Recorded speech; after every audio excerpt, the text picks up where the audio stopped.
There is not a single session in Brazil every single year that ever disappoints. This always gives us bangers, and we went from daytime to nighttime with this qualifying, and a shocking result by the team in green. So if you mind the smile, I am quite happy about it. Regardless, it was interesting for a lot of teams, and we got to talk about it, analyze a little bit of practice too, because we do have some race runs and what I expect in the Grand Prix. Somehow, as I said, Brazil always delivers. Let's talk about Q1, get our way to Q3, and talk about race pace analysis. So starting off with Q1. Now, here it was talked that there might be some rain. It was kind of getting hinted at. They kept putting their hands out of the pit stop. As you know, it's always better to actually just check it yourself than look on the radar, because the radar can be somewhat unpredictable, as we see with Ferrari all the time, and I'll talk about that later into Q3. So there was some rain kind of projected going into turns 1 through 4 in the beginning of the session. Didn't end up coming through till the very end of Q1. Caught out some people. I actually thought Ocon was going to fall out. He did not somehow, but the usuals, Tsunoda, Ricciardo as the car. We know it's not good, but Ricciardo made the most out of it over there. Because of cooling, it made it a lot better. Logan still falling back in qualifying. He's still struggling a lot with his car clearly, but excuses. Albon is just much faster all the time. It's pretty crazy to see that it's not even close on that type of way. And Zhao was nowhere to be found as well. Same with Bottas. The Alfa Romeo was your typical Alfa Romeo here. Regardless, the crazy factor in here was Stroll was so on it in this Q1. Norris was also so quick. The McLarens were so quick here. But same with the Astons, same with Mercedes. Like the top 5 teams, I'm talking about, I guess now I can say top 5 for Aston Martin, but Red Bull, Mercedes, Ferrari, Aston Martin, McLaren, they were all within like 5/10 of each other. That's absolutely ridiculous. On actual dry bone pace. It was nuts.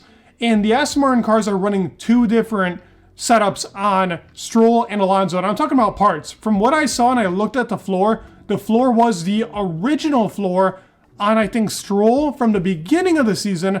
And on Alonso, they had the Canada floor. From what I saw. Now, I didn't catch great glimpses of it, but that was what I was kind of seeing, because they still had a little bit of an undercut. It did look a little improvised, so we'll do a lot more analysis on that later on in the week, considering how they do in the race. Regardless of that fact, both Haas actually made it through, so let's talk about Q2. In Q2, yet again, it's the same story. Everybody's worried about rain. When is it coming? When is it not? So teams are flying out on their laps, and laps are being put in at very weird times. We saw it on the 7-minute mark, the 6-minute mark. Very different times for the teams, and as well, they have to be putting in bankers because that is super important. Any raindrops go, you know how it is here, very slidey. And the conditions in practice were actually abysmal. A lot of teams were complaining, a lot of gravel all over the place, and constant complaints of the track just being dirty in general, which I guess it does happen here sometimes. Maybe the track wasn't taken care of till Formula 1 came. Also, the wind was kind of bringing up the gravel and bringing it onto the track. So there were a few issues. That's where Alonso ended up getting that puncture. And we had a couple of mistakes and some people had to go in for floor. We also saw Piastri had like a broken mirror at some point too. So all of this because of gravel and not really keeping the track as clean as it needs to be. Regardless of that fact, Alonso makes it through very carefully. Stroll is now sitting on the edge of this Q2 lap, did not put in a good second lap, and now we see Ocon, Gasly, and I want to say it was Hülkenberg all fighting for here. Hulk doesn't make it, K-Mag doesn't make it, none of them do, and Albon's lap gets deleted, so we get literally the top 5 teams in Q3. That's all that it was. So I was like, okay, we're in for a banger of 1 lap, because everybody was expecting this rain to come.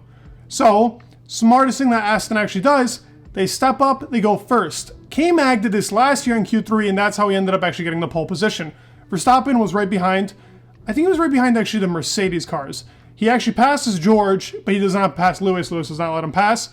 I expected them to do so well here, but Lewis did not have a good first sector. That really screwed him over. Still P5, and I still expect Lewis to be extremely strong here. The pace on these cars is going to be very close. Leclerc, what a lap, dude. P2? A P2 thriller by Leclerc. Props to that man. Verstappen also, just when the conditions are tricky, this guy, man, is just on it. I will say this, though. I will be very critical of Red Bull here. It was not fair. Now, here's the thing. here's the thing before I say this. You tell me in the comments, I want to hear your thoughts. Do you think Verstappen made the decision to go out, or Red Bull said, let's go out right now? Because Perez stayed in, and I think that really screwed with Perez's lap in general, because he had to stay out, he now had to wait for the rain, the conditions were getting colder, and I think that just made it all in all worse for Perez, and now he had to deal with that issue. So you tell me, do the drivers make that decision in this thought process? Do you think Verstappen was like, ow, now, we got to go before the rain? Or was this just a Red Bull decision made by the two drivers? One stays later, one stays out. I don't know. It was unfair to Perez. Perez couldn't put in the lap. Piastri makes a mistake, which, as a rookie, it's okay. Honestly, it wasn't that bad of a mistake. He just kind of went in a little too hard with conditions being cold and there actually being rain. So no issue there to Piastri. Ferrari's behind. McLaren's make big mistakes, though. Letting Norris out late, you could hear he was mad in his tone and his voice on the radio. I think Mercedes should have been quicker on their outlaps going for it. But the team of the hour, Aston Martin, it's been a very bad couple of races. Coda and Mexico being included. Mexico being a double DNF. Coda, Alonso DNF. They had to go through the pit lane. It comes to show that I don't know what they're doing with these upgrades, but it looks like they're finding some stuff. Some stuff is new, some stuff is old. They're making like a mix of the car.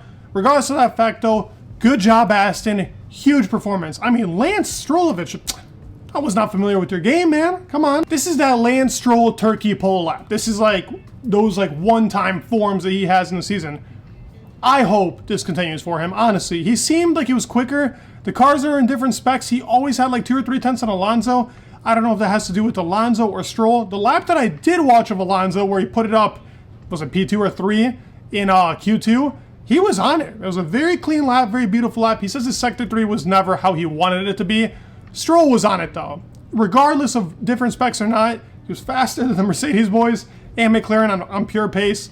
Good job, dude. Like, literally great execution here. And now talking over the race pace. So, the only real, like, laps that we got were on the hards, which they probably won't even be used in the race. But to grab some actual data, Aston Martin was the fastest. Now, there's a lot of things to know here. They could have had less fuel. They could have been running a different set, because Red Bull was towards the end, and let's be real here, Red Bull is going to be a bullet here. Now, we don't know their tire deg. Last year, tire deg screwed them. So, maybe they won't be as good here. They say the track is very bumpy. You know what bumpiness does to the Red Bull, and you know how much that helps like a Mercedes car or a Ferrari car. We'll have to see where Aston sits up. I do not expect Aston to get like a podium here. This is a great qualifying performance. If they somehow like come out with the podium, that would be insane, and the hype is back on for 2024. I still thought they would be good in 2024, but this is a big step up for a lot of teams. Through race pace, I'm still expecting Red Bull to be the strongest, but McLaren and Mercedes, they're big contenders here. Ferrari, I think, is going to fall back. Unfortunately, I think the tire deck is going to kill him here. Last year, though, Leclerc put on a historic performance. It's not going to be remembered because it was like a P4 and Carlos Sainz didn't let him through for the podium, but Leclerc's comeback after the crash that he had with Norris was chef's kiss. It was beautifully done. I expect Leclerc to be a banger here too. We'll have to see. Tire deck will be very important here, and we could see some rain also on Sunday and Saturday. So a lot more to come for the Brazil Grand Prix. Please make sure that you're subscribed and keeping up with the channel. Thank you all so much. Love you guys, and peace.